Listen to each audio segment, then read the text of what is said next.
এই 5 শ্রেণীর লোক যারা রোজা রাখার পরেও আল্লাহর কাছে কোনো মূল্য পাবে না। রাসূল করিম সাল্লাল্লাহু আলাইহি ওয়াসাল্লাম বলেন, যারা রমজান মাস পাইল, এই রমজান মাস পেয়ে যারা 5টা জিনিস যারা ছাড়তে পারবে না, এই 5 জিনিস যারা রোজা রাখবে, 5 জিনিস যারা ছাড়তে পারবে না, তাদের মূল্য আল্লাহর কাছে বিন্দু মাত্র তারা পাবে না।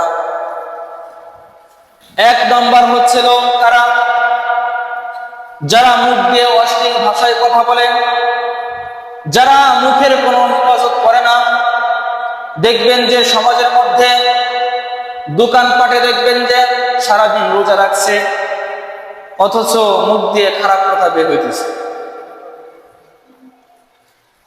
অনেকে আছে যে রোজা আছে, কাজ কাম তো নাই বেশি, রমজান মাসে ভাবতেছে আমি রোজা আছি, কি করব আর, দোকানে যাই একটু বসি, দোকানে যাইয়া কার মেয়ে বাইরে গেল, কার ছেলে কোন মেয়ে নিয়ে বাইরে গেল, এই যে গীবত, এটা একটু খোঁজ খবর নিয়া।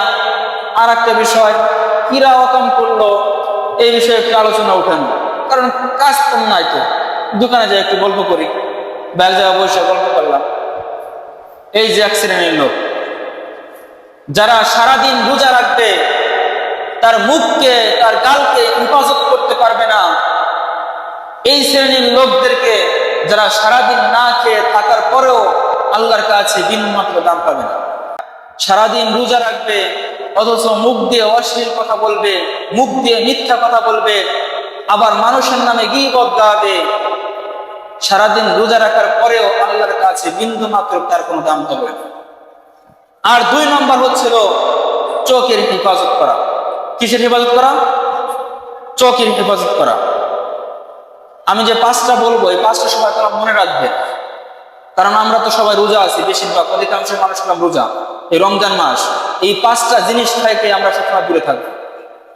1 নম্বর জবানকে হেফাজত করা, 2 নম্বরে চোখকে হেফাজত করা। ফোন দেখবো, অশ্লীল ছবি দেখবো, পর্নোগ্রাফি দেখবো, চোখ দিয়ে দেখবো, চোখের হেফাজত করা। তাহলে এই শ্রেণীর লোক সারাদিন রোজা রাখার পরেও আল্লাহর কাছে তার না কোনো দাম থাকবে না। কি বলবো, মার্কেটে গেলি পারায় তো মহিলাদের আনাগোনা বেশি পুরুষদের চাইতে, ঠিক না? মার্কেটে গেলি পারায় দেখা যায় যে মহিলা অধিকাংশ 80% মহিলা, আর 2% মাত্র পুরুষ। তো দেখা যায় যে আমরা চোখ দিয়ে যে আমরা মহিলার দিকে তাকাই, আপনি যখনই তাকাবেন, রাসূল করিম সাল্লাল্লাহু আলাইহি ওয়াসাল্লাম বলেছেন, যারা যৌবন কালে, যাদের যৌবন বয়সের সময়, যারা কোনো মেয়ের দিকে চোখ যাওয়ার পরপরই সঙ্গে সঙ্গে আস্তাগফিরুল্লাহ বলে যখন নামায় ফেলাবে, তার আমল নামায় 1000 রাকাত নফল নামাজের সওয়াব লেখা হবে। কম না বেশি? বেশি। শুধু একবার আপনি হঠাৎ করে তাকাইছেন, চোখ পড়ে গেছে ভুলে, যে না একটা মহিলার দিকে বা একটা বেগানা নারীর দিকে চোখ পড়ে গেছে, আমার চোখটা সঙ্গে সঙ্গে আস্তাগফিরুল্লাহ বলে নামাজ দিতে হবে। যখন আমি একটা মেয়ের দিকে তাকাবো, তখন কিন্তু অটোমেটিক কিন্তু আমার ভিতরে খারাপ ধারণা চলে আসে। এটা কি বিশ্বাস করেন? অবশ্যই এটা চলে আসবে। আপনি যদি মনে করেন যে না আমার ভিতরে আসবে না, কিন্তু একটা সুন্দরী মেয়ে যদি থাকে, বর্তমান যুগ তো মনে করেন বোরখার যুগ, একবারে টাইট ফিন বোরখা পরে, মানে বোরখা পরে ভিতরে কি আছে না আছে সব দেখা যায়, উপর থেকে বোঝা যায়, এমন বোরখা পরে। এই বোরখার পরা কোনো দাম নাই। যারা এই টাইট ফিন বোরখা পরে, হাত দেখা যায়, মুখও বোঝা যায়, তার শরীরের সবকিছু অঙ্গ প্রত্যঙ্গ বোঝা যায়, এরকম বোরখা পরার চাইতে না পরাই ভালো। জিজ্ঞাসা করে, এখন তো রমজান মাস, সব যত শয়তান আছে সব শয়তানকে বন্দী করে রাখছে, তাহলে পরা এই যে শয়তান করে, তারাবির নামাজ পড়ে সিগারেট ধরায়, আবার সাহারির আগে আবার একটা সিগারেট খায় নাই, তাহলে এই শয়তান কারা শয়তান? এই শয়তান মানুষ শয়তান, এটা আমাদের বোঝা লাগবে। এই জন্য তো 2 নম্বরে কি? চোখের হেফাজত করতে হবে। কি করতে হবে? চোখের হেফাজত করতে হবে। আর 3 নম্বর হচ্ছিল কানের হেফাজত করা। কিসের হেফাজত করা? কানের হেফাজত করা। কারণ আমরা অনেকেই কিন্তু এই যে রমজান মাস কিভাবে পার করব, টাইম যায় না কেন, অনেকে আছি, অনেক ছেলে মেয়ে আছি যে হেডফোন লাগাইয়া হিন্দি গান সাইডে বাস শুনতেছি। আমি রোজা আছি কিন্তু গান শুনতেছি, সময় যেতেছে, গান শুনতেছি, সময় যেতেছে। কখন আজান দিবে আসরের, কখন আজান দিবে মাগরিবের, কখন ইফতার করব, টাইমটা কিভাবে কাটাবো? তো আমি কি করব?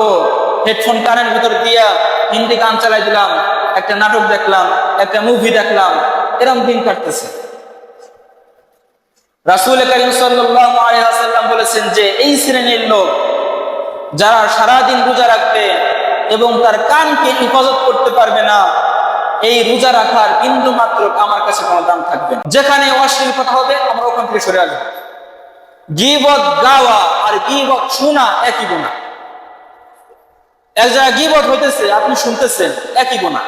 যে বলতেছে তারও গুনাহ হইতেছে, যে শুনতেছে তারও গুনাহ হইতেছে, দুজনে কিন্তু একই গুনাহ। এই জন্য তো আমাদের কানকে হেফাজত করতে হবে। আমরা এই কান দিয়ে যেন অশ্লীল ভাষা, গান বাজনা এটা যেন আমরা না শুনি। 4 নম্বর হচ্ছিল মাস্টারবেশন, অর্থাৎ হস্তমৈথুন করা। কারণ বর্তমান যুগে কিন্তু আমাদের অধিকাংশই বিয়ের আগে যৌবন শেষ হয়ে যায়।